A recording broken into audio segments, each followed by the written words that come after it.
to the night shift, everybody, man. We already chopping it up, having a good time. I got my boy, platinum producer, Sgt.J in the building. Yeah. And is it only platinum, double platinum? It's technically double platinum. Okay. It don't reach the numbers, but they ain't certified it yet. But it's technically, okay. It We just waiting on the plat. 300 million. Cool. So for you people who don't know, let them know who you are and where you from. Sgt.J from Texarkana, Texas, Ilo, Texas. You know what I'm saying? Born in Tyler, Texas, though. Then we moved out here. So. Okay. So, I do my producing thing, and you're actually one of the guys I've looked up to for a tremendous amount of my youth time, whether you know it or not. And how old are you right now? 27. 27. I'll be 24 in March, so I'm about, 4 or 5 years younger than you? 3. 3? Okay, yeah. Look, you way better than math than I am. So, I kind of want to know what got you into it, and, where was the inspiration for basically the creation of making the beats? Beat wise, I was trying to rap at first, so I only started making beats to rap. Hold on, we can't say nothing about. You said you was trying to rap. Yeah. What was your rapping name? Sgt.J. Oh, so you went by Sgt.J. Okay, yeah. Okay. So what was you rapping about though? Jigging and stuff, just dancing. So it was like dance music. Yeah, it was dance like music. What was it, like the D-Lo Shuffle era? And no, before then, it was jigging. It's like straight. Club jigging, like See, Young Nation. I'm new to that. I think your brother said he used to jig a little bit and stuff like that. Yeah, everybody did. What about pop blocking? Nah, that's too old for me. Too old? Okay, yeah. Okay. We was straight Young Nation, jig and all that. Yeah. So what was so when you were rapping, how long did it take before you transitioned into making beats? Like a year. Oh wow, okay. Yeah. Okay, so you realized quick. Well, I dropped a song, Rick had me and Kobe do a song a long time ago. And then I started picking back up rapping because Kid Money asked me to be in his group. So is that my boy Samaj? Yeah, Samaj. Okay, shout out Brazy. Okay. Yeah, he the one that taught me how to use FL. Wow. Okay. Cool. I didn't know that. I didn't know that. Cool. Okay, so when you learned how to make FL, let's be honest. Was it the best that you were making at first, or was it kind of just Nah, it sucked. It sucked. I think we all go through that phase of it just sounding like we think it's hard, but it's not as good. When do you think you made that transition? How long did it take before you actually been like, I got something that I can present? 2 years, I think. Okay. 2 or 3. Okay, who was that first person that ever took a chance on one of your beats? PJ. Young PJ? P. Okay. What song was that? Do you remember? In My Zone. In My Zone? Yeah.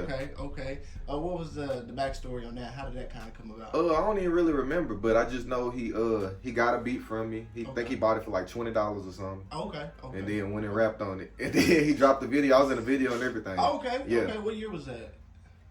2010. 2010? Maybe. Okay. How old were you about then? I was in 6th grade, 7th grade. Oh, so you was young then. Yeah. Okay, so that $20 in the video was Yeah, that's what I'm saying. Yeah, $20 back then was a lot more too. It was right. No, definitely. In this economy, $20 was like, hey, I'm gonna get another 20 and it's gonna add up. Yeah, and then I didn't have no real bills and right, so yeah. Your pocket change. Yeah, for real. So that's cool, man. All right, so you said Rick had y'all kind of dancing, rapping, and stuff like that. Did he kind of have any influence when it came to you moving outside of making beats and then DJing? Yeah, he did. For sure. Yeah, he set me up to teach me how to DJ. He had me DJing before anything. So how was that journey? What came first, the beats, DJing? Let me not miss it. DJing was first, but I wasn't seriously DJing. Okay. I was just, I knew how to press certain buttons and... You knew music selection. He taught me music selection. Oh, okay. So, I mean, I was at the parties before then. My people had a club. So... Right. I was in there, D-Spot. Okay. And I was in there jigging and stuff the whole time. So, you know what I'm saying? I was in there dancing. So, I'm hearing him DJing the whole time. You know what I'm saying? So, it's already in my head how to do the stuff, kind of. Yeah, okay. So... Again, just like the beats, how long you think it took for the DJing to kind of get off the ground? DJing, I think I got good at DJing for real in college. Okay. Cause before then I was just kind of just mixing stuff, which I was good at mixing and matching. Yeah. Okay. Cool. But I couldn't scratch it. I feel like every DJ has to start off. I feel like you're not a real DJ if you can't match. Yeah. And no credit to DJs who scratch and do all this. Because I'm still learning how to scratch and do all that, you know how it gets. Yeah, that's the meat and potatoes of exactly. it. Yeah. But when you get down to it, if you can't make 2 songs and we getting technical nowadays. You can have 3 to 4 different songs and put them together stem wise. I just feel like if you can't make 2 songs mix and it feel like a vibe, it's not really DJing. Yeah. Our job is to basically, you come to the club, you hear something you can't even go in your car and go listen to. Exactly. You know what I'm saying? Yep. It's our time to make our own sound, our own creation. And if I can go in the club and Shazam your shit and it pops up, it shouldn't be, it should, even the remixes. So, what's your take on like DJs nowadays and kind of just I can play this type of music and not have to go all in with my talents and still get the same amount of money as a guy who kind of can go all in with his talent? I mean, that's a promoter thing. You know what I'm saying? Like they trying to cut corners and stuff. Right. Money wise and stuff. Right. And they don't value it as much. So, crowds can tell. They feel it. They feel the difference when it's a better DJ. So of course. So you think it's kind of more just like, I don't give a damn what he do. If he can pull a crowd, he can. Yeah. You know what I'm saying? So, and that's really a promoter. And nothing's wrong with that. So you paying go ahead. If you want a DJ that's a promoter, you know what I'm saying? They kind of want a combination, like of things in one, rather than getting people for their specified, talents. Right. Like you want a DJ that's a promoter as well, rather than the best DJ you can get. You know what I'm saying? Right. It's a team effort. It's a. Of course. I mean, it depends on what you're looking for. So yeah. Do you think that kind of translate over to producing? Artists only really want to work with who's hot. Yeah. If you're not hot, and I'm not trying to take away from any producers in the game, but I think just like I know, there's some who you can do the same, if not better. Yeah. But because they have the name, they have the weight, they get to pay. Yeah, and it's really like with that, I'll say it's all art. You know what I'm saying? Of course. Some people have a signature. Well, everybody has a signature. Right. You know what I'm saying? So what would you call the Sgt.J signature? I mean, it's just the way. It's just the way I do it. You know what I'm saying? That's what I believe is people's signatures. Yeah. I mean, anybody. I like that. Like I can have a different bounce, but I'm gonna make a certain type of beat. You know what I'm saying? Like you gonna make a certain type of beat. Of course. It's like it's just your own sound, and it comes down to the sounds you have too. I think a lot of times we get lost in like I know I've kind of collabed with certain people, and I've been like, dang, you got that sound, but I had that, And but you gonna do something different with it though. Exactly. It's what you do with the sound more than anything. Okay. Like that's what I'm saying. Like I done gave people sounds plenty of times, and it ain't they flipped it and made it their own. Exactly. Right. Now if somebody can copy exactly what you doing with your sounds too. Right. You know what I'm saying? Yeah. Or try to imitate it. Yeah. You know what I'm saying? But it's still always that signature. Of course. You know what I'm saying? That you leave on your art. Like, somebody draw something, you know what I'm saying? You draw a picture. Mm-hmm. A different artist gonna draw the same thing a different way. Right. You know what I'm saying? So, even with the same tools, the same pen, the same crayons, whatever. Yeah, you ain't lying on that. You're not lying on that. Okay, so let's talk about, let's veer off to a little bit more music. Kind of when you got into the industry a little bit more. Let's talk about the lady that's sitting behind you on that plaque right there. Oh, yeah, Erica. If we can. Yeah, we can. Let's speak about Miss Banks real quick. How did that kind of start up? I've always been very curious on like where that relationship started. At college, at Commerce. Okay, so y'all are, what do y'all call it? College buddies. Yeah. Okay, so y'all didn't meet anywhere before college? No. Okay. So, I met her at Commerce, Texas, at Texas A&M. Okay. Well, East Texas A&M now. They changed the name? Yep.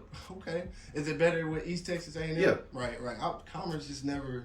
Yeah, it's its own identity. Okay. You know what I'm saying? I like that. Rather than be a subsidiary of Texas A&M. I like that. So you met her at college, but how did y'all like intertwine? I know. I literally came up to her on campus and just told her I made beats. Like I saw her. She had like a little.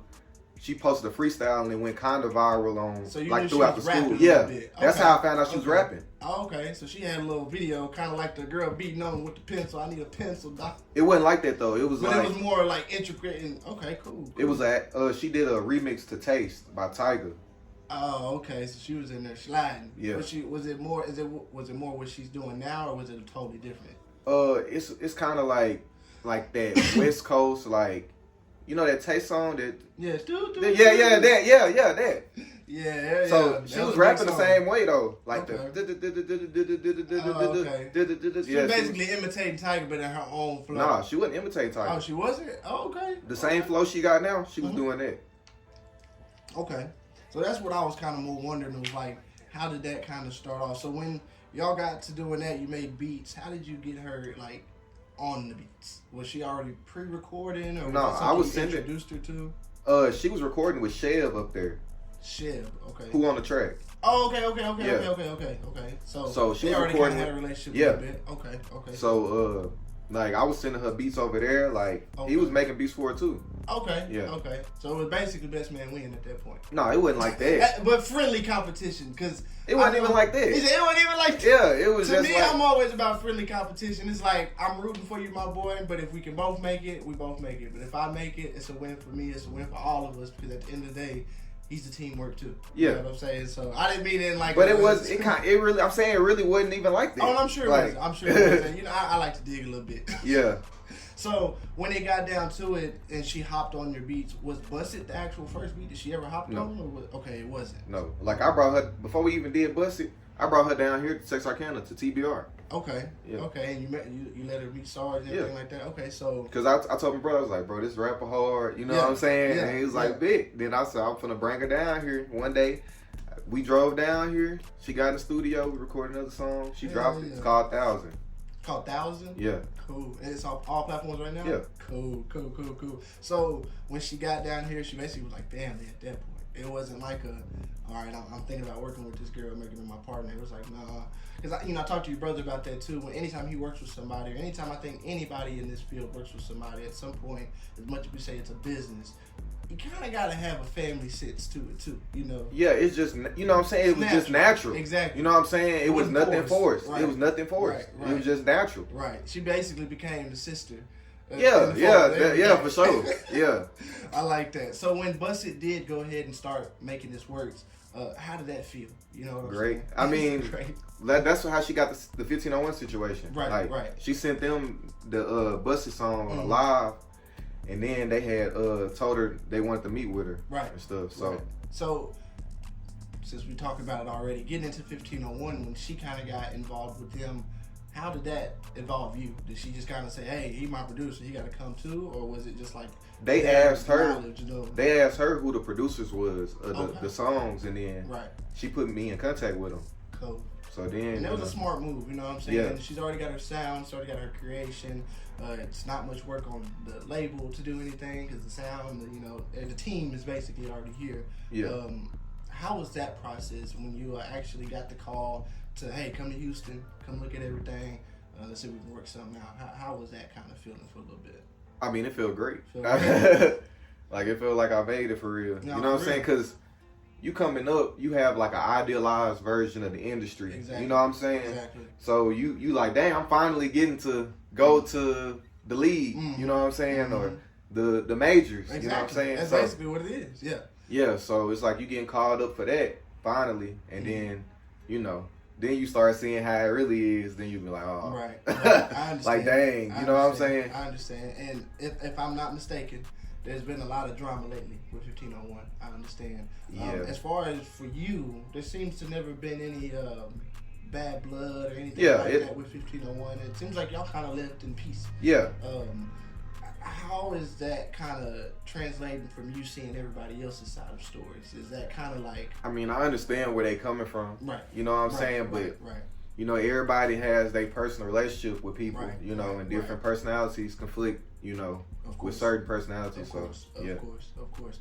How is it meeting Mr. Carl Crawford? I mean, this is a baseball legend. Yeah. Let's just say it like And it's crazy. I didn't even watch baseball, so I didn't know. You know what I'm saying? Once I heard the name, I automatically was like, there's no way that's the baseball player. Yeah, a lot of people be like that. I'm a huge baseball fan. A lot of people be like that. You know what I'm saying? So when I seen that he was the one actually taking it over, and I'm like, dang, I wonder if they know. Like, that's... I'm sorry. Like, I'm a huge baseball fan. Like, I would have fanned out for a little bit. I would have been like, damn, bro. Like, I watch highlights of you. Like, Albert Pujols, my favorite player. Like... So, I mean, how was that kind of learning a different side of him, not even knowing that he was a baseball player? Was he different from what you thought he would be, or was he kind of who you thought? I mean, he just cool. I mean, he's cool. He a cool dude. Yeah. I mean, I ain't got really nothing. He be chilling. Yeah. You know what I'm saying? I ain't really got nothing bad to say about. And he got all the face tats that he didn't have when he was in the league. Like, and that was another thing that threw me off. I was like, man, this guy kind of did a whole, like, he he's basically endorsed himself. He committed himself just like he did in baseball. Yeah, and that's what I'm saying. That's one thing I will say. He focused. Right, you know what I'm saying? Right. He really trying to do the music stuff, like for real. He putting everything into it. Right. Like, so do you see a chance of 1501 making a comeback? Is that a possibility? Yeah, I mean, I don't want to count nobody out. I mean, and you know really what I'm saying? never can. You can't. That's what I'm saying. You don't know what's gonna happen. Like I still work with him. You know what I'm saying? Cool, like cool. it ain't like that. I didn't know that. And that before interview I asked you, I was like, am I able to talk about certain things? You was like, we're gonna talk. So I appreciate that. Yeah. Like I just talked to the label manager a couple of days ago about some more beats and stuff. Cool. You know what I'm saying? So it's really like, it's a relationship. Yeah. Like we were talking about, it's a family thing. Once you locked in, it's locked in. You know what I'm saying? Everybody doing their own thing right now. Mm-hmm. You know what I'm saying? Right. So which is fine. Everybody get money. That's how it's supposed to be. And I think what y'all started was just something for something greater. Yeah, exactly. It made everybody grow, learn, I'm sure. When you're doing something for the first time, nothing's going to be perfect. Exactly. You know what I'm saying? Exactly. So I'm sure it was a learning experience. For everybody. And still that you're still in the fold for the new guys coming in, you're like, hey, I've been here. I've done that. You're basically an OG there now. Exactly. So that's going to be kind of dope. I'm sure going into 2025 when you make your stamp and go back. Yeah. Seeing all the new guys and things like that. What's kind of going to be your goal when you go back? Like, I know, so a lot of people don't understand, like, as producers, we have different goals for different areas. What our label has a goal for is not what we have a goal for artists that we may want to work for. Yeah. Or an artist for this, or we may be making a project for games. Yeah. Making projects for TV shows. Yep. You know what I'm saying? So when you go back to 1510 in general, what is your goal when you get back there? I mean, I'm just trying to make hits, you know what I'm saying? Make club songs, you know what I'm saying? Just stuff that jam. Exactly. You know what I'm saying? That feel good. Exactly. I like that. So I get a lot of people asking me, Cam, what are you looking for in an artist? Because I've worked with a couple of artists. Shout out FBG Tez. You worked with him as well. Mm-hmm. What is Sgt.J looking for when he's kind of looking for an artist? I'm looking for a certain sound, like a certain confidence, like a certain, you know what I'm saying? Like just the way, like when I hear something, like it's certain things I like, you know what I'm saying? So I'm listen to what I like in the artist, you know, like even with Erica, like when I first heard her, it was certain things that I liked when I heard it, like, you know what I'm saying? So it's just basically, it's an ear candy type of thing. Yeah. I gotta be able to like it. I think that's a lot of our big, a lot of us, we say that and they take it wrong. Yeah. You know what I'm saying? Like, oh, you don't fuck with my music. No, it's just, if I don't think I can benefit for you, then what am I trying to force myself to help you for? Yeah, and I got to be able to help you. You know what I'm saying? Because if you rap on a certain type of beat that I don't make, like I can't even be no service to you. You just trying to come around me because of the connections I have. Yeah, I make Rod Wave beats, but you want to boss man D-Lo beats. Exactly. It's not gonna correlate. Exactly, and but you want to get around me because of the people I'm connected to. Right. Like that's not. This is a whole different connection. Like, yes, I see a lot of people see like maybe Rod Wave, and then you have like Roddy Ricch and all. You have all these different people that come together and go on tour. But at the end of the day, they still have their own sections. They got their own curation of people networking that they know. I'm be honest, when you go to these tours, they all by themselves. Yep. Most of the time. They may go say, hey, how you doing? But you've been on tour with people. You've seen how it works. Mm-hmm. Everybody ain't kumbaya and they there to get their bag and get on to the next city. You know what I'm saying? So I think that's a lot of times where people get misconstrued. It's like, oh, this is not really like everybody network with everybody. You got to find your clique and your niche, and you kind of have to stay with that and stay loyal to that, because it's kind of quick. I feel like once people get with people and you cross ties and you break bonds without really like preparing bridges, it's kind of hard to get lost in that sauce, and it's hard for the next guy to trust you. Yeah. You know what I'm saying? So let's kind of revere out of the music just for a little second. Get to know Sgt.J a little more. Before we got into it, you were cleaning up a little bit, and I seen you pick up some drumsticks. Yeah. We got to talk about that real quick. I've seen a lot of pictures, a lot of videos. I think I seen an old video of you going back to your alma mater, LE. Yeah. And you was in the band kind of showing them what's up. Yeah. Where did that passion kind of start? My older brother. Okay. So Rick kind of just inspired everything. I like that. Like this is my big brother. You know what I'm saying? People naturally look up to their big brother regardless of how far apart are y'all in age? 10 years. Okay. Yeah. Oh, so that's like me and my little brother. We're exactly. Yeah. Okay. Yeah. So it's like you know what I'm saying? Like naturally, I'm looking up to this dude. Like whatever he was doing. Exactly. It didn't matter, but it just so happened to be music. Yeah. Right. So when you got into drumming. Was it you kind of just playing around with his stuff? Yeah. And it just led into yeah. Let me see if I can. Okay, I like that. So what was your favorite thing about like being in band and drumming? And is there any crazy stories that I can get maybe out of like high school or college, like a crazy band story? Man. So what's the first question you asked? So I just kind of wanted to know, basically like what was like a cool moment that you had with like the band stuff, and then what was a crazy moment that you had? A cool moment, I'll say, man, just the first time I was at All Region and everybody was in there just drumming. Like we was all competing, you know what I'm saying? We was super competitive, like at who's the best when I was in band. Okay. So that was a very competitive field. Yeah. Okay. Extremely. To the point like people started getting mad at me for how competitive I was, you know what I'm saying? Wow. Yeah. So when you say competitive, what are y'all competing? Like what's a type of not gonna say quote unquote game, but like what would y'all do to kind of be like, all right, I'm gonna show out? I mean rudiments, like, and then just your chops, like how fast you can play, like you know what I'm saying. So it came down to different skills. Yeah, how like good you sound when you play, your quality of sound. Like, let me ask you this real quick: has Drumline the movie with Nick Cannon, did that depict a perfect example of kind of what goes down, or is it a lot more? I mean, what's crazy is I saw the movie before I was doing anything. I grew up on that movie. You know what I'm saying? So that was a little inspiration too. Yeah. Okay. So did you see any of that was going on, like as far as like not even where you play? I think it's a snare, right? I played quads too. Oh, okay. So you was that? How many? 6? Yeah. Okay. It was 5 at first, then it was 6 when we got in high school. Oh, okay. So what made that transition? Why were you like, I think I could play this one instead? I played quads first, and then my senior year I played snare because we didn't have enough people on snare, so I just did it. Which one's harder from a drummer perspective? Quads, I'll say, because you playing pretty much the same thing, but you moving it across different drums. Right. You know what I'm saying? Yeah. Okay. And each drum has a different sound. Yeah. Right? Okay. I be seeing y'all, especially like when I was in high school, they used to give him solos. Yeah. Yeah. That's what I'm saying. We had solos a lot. Okay. So how was that experience kind of, and you know, down here in Texarkana, you've been in a school that's kind of known for that. Yeah. You know? I mean, as much as y'all are for sports as well, for football. Yeah. The band is kind of what y'all are known for.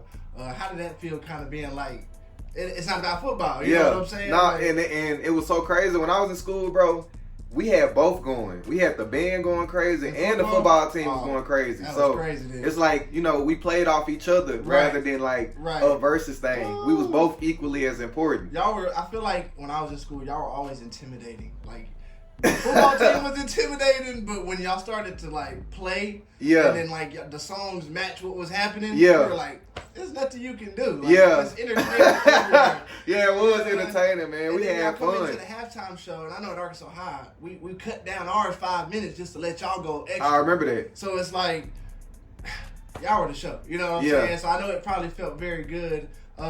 Going into college, was there any like competitions, or was it a big change from high school to college? Yeah, it was a big change. Like, cause I went to college like mainly for like orchestral percussion and stuff. You know what I'm saying? Right. Cause when you major in music, it ain't about that no more. Of course. It ain't really about the drumming. It's about the other stuff like the xylophone, marimba, and stuff. You playing four mallet, all that. Okay. And so you have to read music as well, right? Yeah. Okay.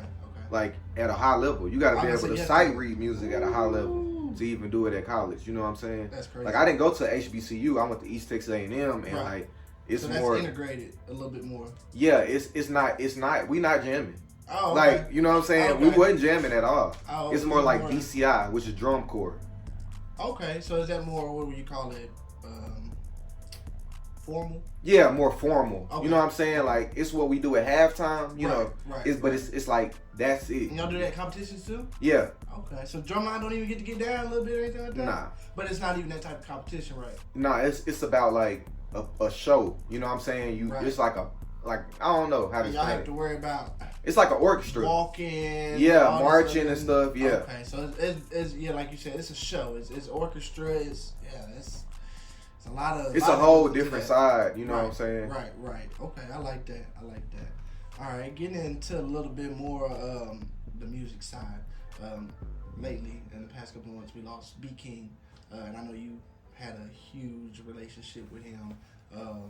I know y'all kind of didn't start off together because I know he made beats as well. Mm-hmm. But I remember you kind of making a post about how y'all kind of met, and for the people who don't know, kind of just reiterate that a little bit and explain how that kind of popped off. Yeah, I thought it was cool. The story. Yeah, it is, bro. Like it's God. Yeah, you know what I'm saying? Hey, like, I mean, it is what it is. His car broke down in Linden, and he called Rick. Right. You know what I'm saying? To come get him, and he brought him down here to the house. You know what I'm saying? Right. So then I pull up. I had a flash drive. I put my flash drive in on Rick PS3 and played the beats off of there. Right. You know what I'm saying? Right. Like even this morning, bro, I was listening to some of his voice messages. You know what I'm saying? Like, bro, like. We was like that's like almost like my big brother too. Exactly. You know what I'm saying? Like he was a huge influence. Yeah, huge. At a time where you needed influence. Exactly. Because I'm sure when you're first getting off the ground and like you're starting to feel like you make progression and it's just like nobody's giving you, even when you have a big brother like you have and he still wants you to kind of earn. Yeah. I'm sure you being able to play those beats and B King being like, hey. I'm hard, you know. But I had earned it from my brother before then. Exactly. You know what I'm saying? By then, you know, he had. But it's so much better to get confirmation from others. Yeah, exactly. You know, especially others that we've kind of looked up, and I'm sure at that time you're like B King. Yeah, you know what I'm saying? For real. Like this is B King. These motherfuckers, they gonna shake their ass to exactly. it. You know what I'm saying? Man. Like all the women love him and stuff. And what I found intriguing, which I didn't know after he passed, he never did a drug or an alcohol. No, he wasn't really like even though he was. Well, he did, but he didn't do it. You know what I'm saying? He had done it before. Right, but he didn't do it. But he was kind of clean about it. He was clean. And even though he's Club Godzilla.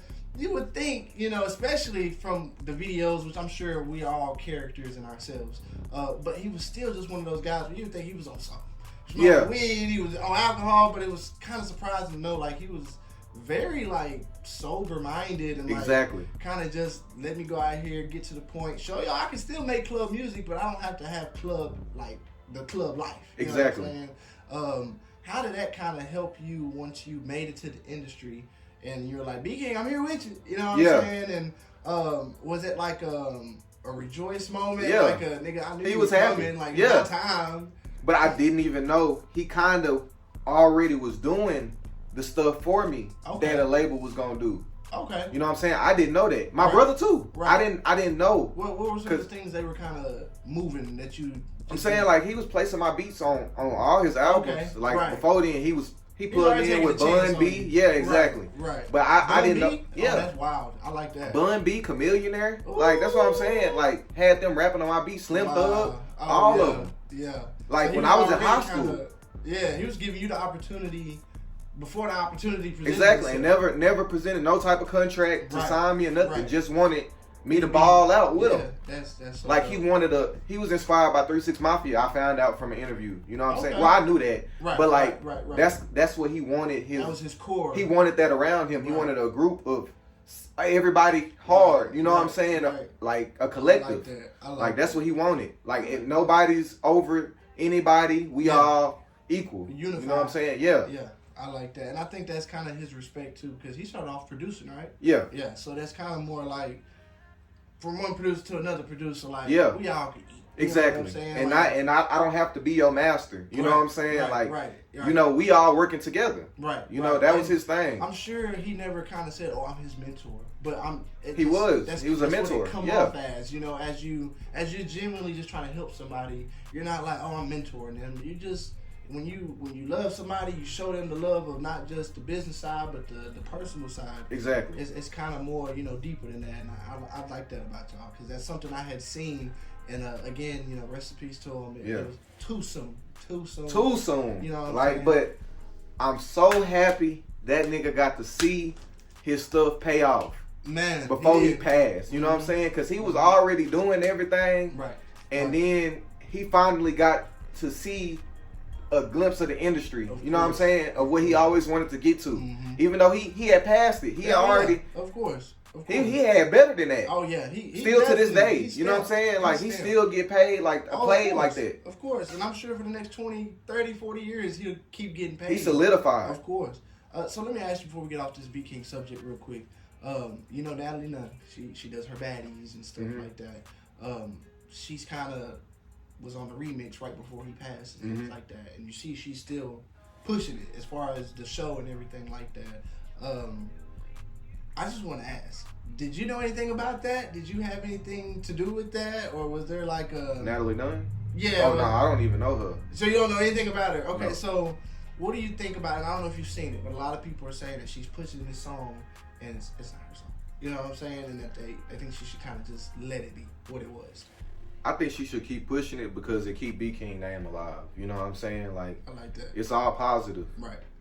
Like, and I just wanted to ask. That's people like trying to like take away from it from her for her. You know what I'm saying? Like they just being mean. And nobody knows their relationship. Yeah, exactly. I don't even know it. Exactly. You know what I'm saying? But it's from what I seen. From what I seen, they was hanging around each other and everything. Right. You know what I'm saying? There was like 2 days before or after or something. They were supposed to shoot a video from what she had posted. So to me, it seemed like the relationship was strong. Yeah. And I feel like that's something he would want to do. Yeah. You know, and I'm just asking the producer, that's what I'm saying. Because I know y'all had a relationship. He know what he do. He knew what he was doing. You know what I'm saying? Like. And he was just getting started.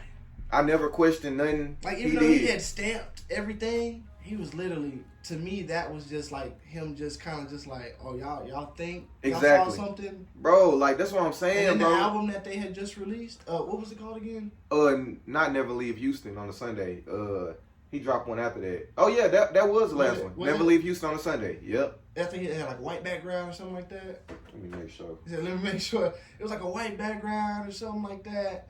All I know is that all the production was flawless. Yeah. Like, you know, I'm sure that was something he had been working on for a little minute. And yeah, it was She Won't Leave Houston on the Sunday. She Won't Leave Houston. Okay. Well, and She Won't Leave Houston. Did you have any production on that? No, I didn't. Okay. Yeah, so that was him. The last he was time trying to actually had like a song together. I think Tooth That was the last one he dropped. Okay, and I played that in the club. Appreciate that, bro. Of course. I played that a lot.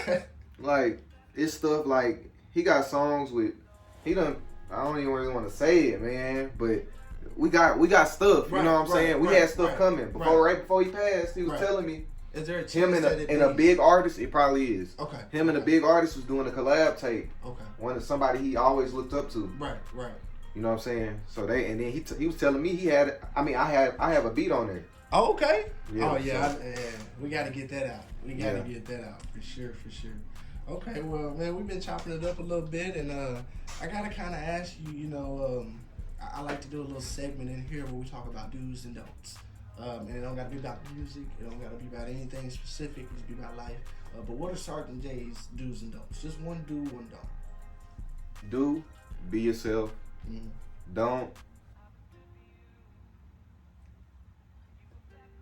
Don't hate. That's all I'm gonna say. Don't hate. I like that. It holds you back. I say that in every interview, bro. Right. Because that really will hold you back. It will. And you won't even notice. It will. It definitely. You know what I'm saying? You can't have hate in your heart at all. You can't. So I talked to your brother about this. For a lot of people who don't know, you and your brothers have came together and made a studio called Collaborations. Yep. For us down here, we know y'all been running the game for over 25, 30 years now. Yeah. In Texas, though.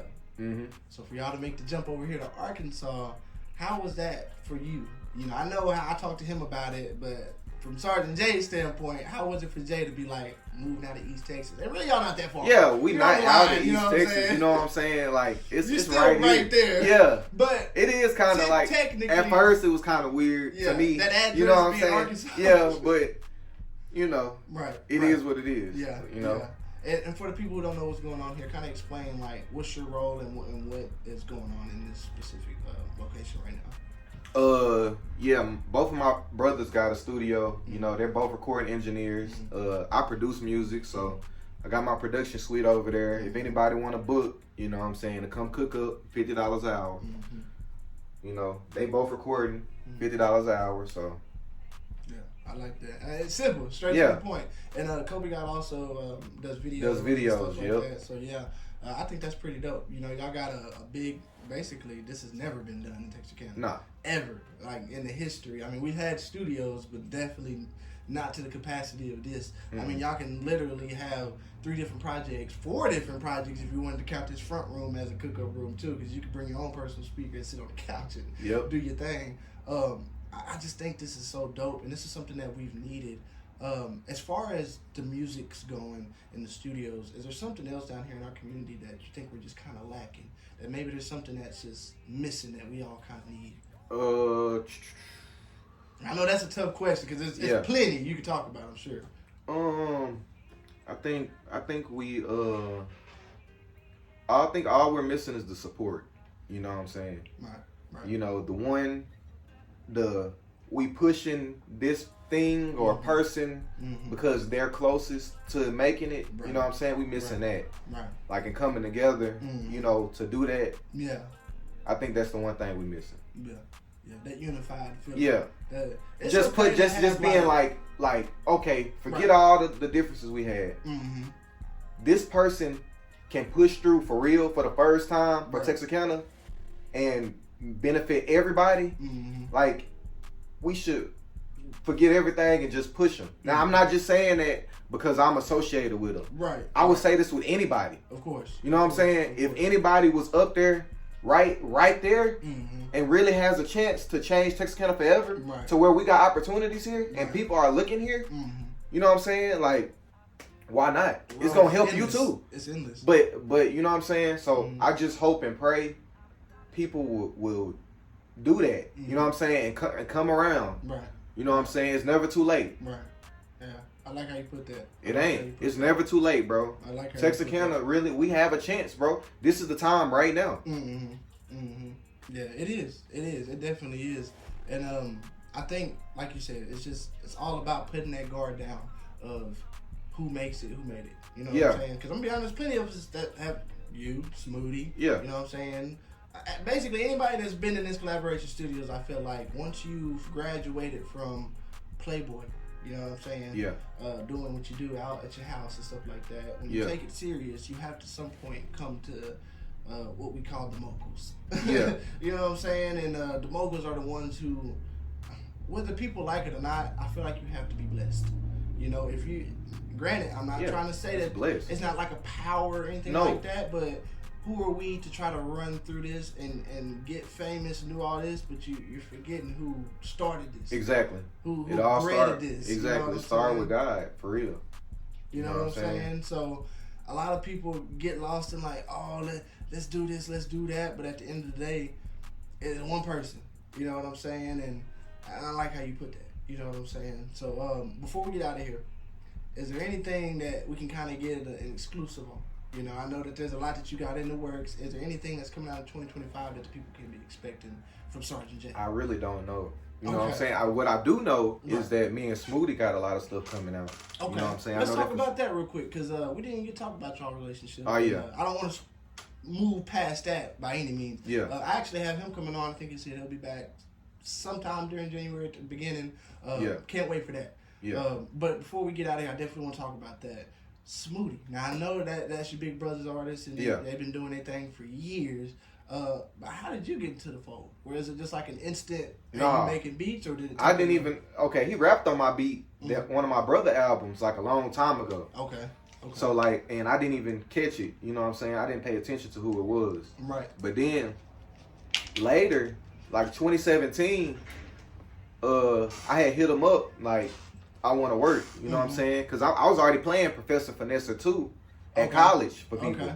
Yeah, you know what I'm saying? I was, like middle school. Yeah, and I was telling people like, you know, this dude from TK, everybody was loving it already. Right. Like at school. So I'm like, okay, you know what I'm saying? Like, let's work. Right. So he said, bet. So we pull up to the old studio behind the house, you know what I'm saying? And then we just in there cooking. For the ones who know, they know. Yeah. We just in there cooking, you know what I'm saying? Like I'm going through beats, he freestyling all the way through. Right. Jay Butler was there. Okay. You know what I'm saying? Okay. Like Stoners Committee. Yeah, he done recorded a video of us in there. You know what I'm saying? Like so behind the sscenes. Yeah. Okay. Like back then, so it's like okay. And he's always been on the behind the scene vlogging, and he's always been what we call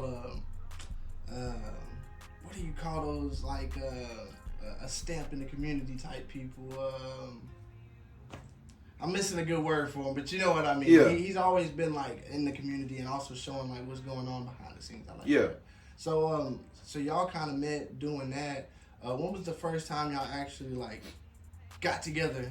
Because like you said, I'm sure you were in college, so it was like one of those like you were dealing with your life and how you had to go. Yeah. The timing was just not really right. When was that first connection actually taking place? No, that's when. In college? Yeah. So, but I mean, like, where was it? Like, was it? It was at the house. At the studio behind. That's what I'm saying. He was back there. So, what was the first song y'all made together? Lit Up. Lit Up. Yeah. Okay. It's on that Texarkana Baby album. Yeah. Okay. I remember that one. Yes, sir. Yes. Sir. Yeah, the first song on the album. Okay. I remember he sent that to me, and that was when was Letter to Mama? When did that come out? That's before then. That was way before then. Yeah. Was that like his first? That was like his first actual like coming out song, right? Like a hit. Yeah. Like yeah, it was on World Star and everything. Okay. So but no, before then, when I was in high school, he had Purple. Okay. That J. Cole song. Yeah. He remixed it. Yeah. I like that. See, so everybody was jamming that already. Big Moon and Big Moon. Yeah. And, SBO. Yeah, From the Hill to the Lane. That's what I'm saying, bro. Hey, all that. Yeah, like I'm gonna get Gooch on here. Yeah. I got Red Line. Yeah, Red. I'm trying to. All the history that we have. That's what I'm saying, bro. We used to be on there shooting dice, boy. Yeah. It's endless, as far as the talent's been going, and you've been a part of that. You got to grow up and actually see that. Yeah. And now that you're actually living that, I'm sure that's just like that's great. You know what I'm saying?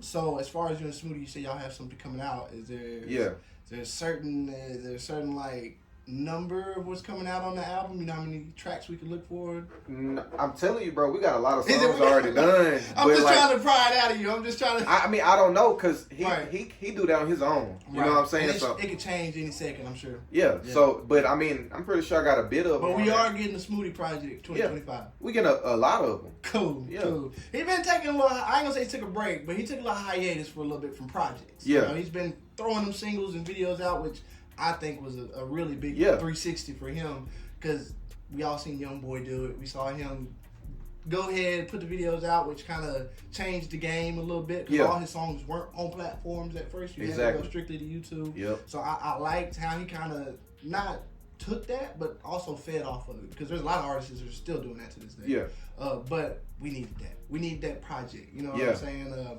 Just to him to keep putting his foot on people's neck and letting them know, I think I can still do that. It's not fun to increase. You know what I'm saying? Like, what do you think about artists who are still starting off, or maybe have been in the game 2 or 3 years doing videos, who haven't really took the time to put a project together? Do you think it's necessarily needed, or should they kind of still just be doing their own thing? I mean, that's how people get to know you. Right. You know what I'm saying? Because people got to care about you to really, like, when you drop albums, people can see your development for real. You know what I'm saying? As a person. Yeah. So it's like you kind of got a connection with your fans and stuff when you do it like that. So I feel like it's necessary. You know. Kind of tells your story. Yeah, it does. Yeah, it gives them. I look at them like movies. Like they are books. They are all types of things. It's kind of diving deeper into the person. Yep. And mixtapes were a huge thing for me growing up. Me too. What was your favorite mixtape app? I was a Spinrilla guy. I know it was too fresh. It was probably newer into the mixtape game. My mixtapes, I think. Mixtapes. Or live mixtapes or something. Live mixtapes. Yeah. So it was two. Yeah, live mixtapes was one of them. Did you ever get on like what was that? I was on LimeWire before then. What was the other one that they used to sell beats and stuff on? Clicks. Yeah, SoundClick. SoundClick. Yeah. Did you ever hop on that wave? I tried. Did it look kind of funny to you for a little bit? Yeah. That's what bothered me was the whole little. I just didn't get it. I didn't get like what. What was the purpose of it? So, how many computers did you damage with LimeWire? Let me ask you that. Like 2 or 3. Just doing everything, right? Yeah. So, getting back into the DJing, back then it was kind of hard, get your MP3s and things like that. I'm sure we look at it now and be like, especially me now, I'm DJing. I didn't know anything about DJing 2 years ago. Yeah. But now I learned about y'all having to use LimeWire. Yeah. What was one of the hardest things besides that though? That was like. I mean, I had it easy with DJing. I literally got it from my brother. Right. He copied his hard drive for me. Oh, okay. So you just got walked right into. Yeah, I got walked right into DJing. Okay. What was one of your most what's the most easiest thing you think it is about DJing? For you and your skills. For me, like what comes natural to me. Mm-hmm. Yeah. Just the beat matching. You know what I'm saying? Like right. I can beat match all night. Yeah. Like. And I seen you take my board one time and scratch like crazy. And I can scratch broke too. Up. I was like, I can scratch too. Right. You know what I'm saying? Like, but that came later. Okay. Like I didn't get to that until I got to college. Like. Right. With Sammy B, DJ Sammy B, DJ Does It All, DJ Jose. You know what I'm saying? Does It All. I got to meet him a couple of times from Dallas. Yeah, Does It All then showed me some stuff. Like that's how I learned how to use vinyl. Avion, I think. Yeah, Avion. Yeah. So I'll put your government out there. Like you'll be okay. You'll be okay. But yeah, that's a cool dude, bro, and he's real talented, bro. Like him and Sammy. Why? So I've always kind of wanted to go out there into that community and look into it. Why don't you think you've kind of taken that jump and just kind of been like that DJ? You know, they do all these like shout out DJ Sprinkles. She's a young Mexican lady that kind of got new into it, but Does It All kind of gave her a blessing. You know what I'm saying? I see all these different events, and I'm just like, man, I'm itching. Yeah, I done went to get in more. To the he done did the DJ things, the DJ events. Yeah, they do like backyard barbecues and stuff like that. Yeah, R&B bar. What was it? Love. Ribs and I used to go to all of them. Yeah, like when we was just all in there scratching, like right, man, and everything. So it's like a whole culture. You know what I'm saying? Like you definitely should go. Right, and I want to, and I think about 5 years ago there wasn't much content on this. You know, I didn't see a lot of like now you go on YouTube, you can look up all these different events, see all these people. And what do you think about DJing kind of getting the respect that I love it. It's deserved. You know what I'm saying? Like I'm getting back in there. Right. You know what I'm saying? Like I'm finna. 2025, you finna see me. We at the club. Yeah, yeah. I like that. I'm back. Yeah, you know what I'm saying? Like, so we back. Yeah, we Let's back. go. I like that. Yes, sir. And we got to get some gigs together too. Yeah, for sure. Me and your brother, we did college a couple times, and I'm still itching to get with him in the club once or two. I DJ with Holly Grove a few times at the club as well. So, to me, that's like my bucket list. Is to kind of, I made a beat with you a couple times, and that's cool. You know what I'm saying? But DJing, we all know that's a whole different. And that's one thing, like Texarkana, like a lot of people don't even know me as a DJ now. Right. Because I haven't DJed as much. Right. I might have DJed like 2 parties for real. Right. Like when I was in college and stuff. Yeah. But I haven't really DJed down show out. Yeah, I haven't. Yeah. So it's gonna be epic. It's gonna like that. I like that. And I can't wait. You gotta let me know. I got you. I don't care where we at, like people know, I say it. I don't like the dapper. It is what it is. It's no beef with them. It's nothing like that. Cam just can't do it no more. It's just not my style. I'd rather go otherwhere. Money is good everywhere. You know what I'm saying? I wish them the best, but I don't care if you DJing at the dapper. I'm going to be in there tonight. You know what I'm saying? I'm going to rock out. I'll be right next to the booth. We sipping a little bit, smoking. Look, we chilling, bro. I'm not finna... To me, and let me ask you this, because I know that you and your brothers are real big on who you give your time to. Yeah. I know me doing this interview is a blessing in itself because you don't have to do that. Yeah.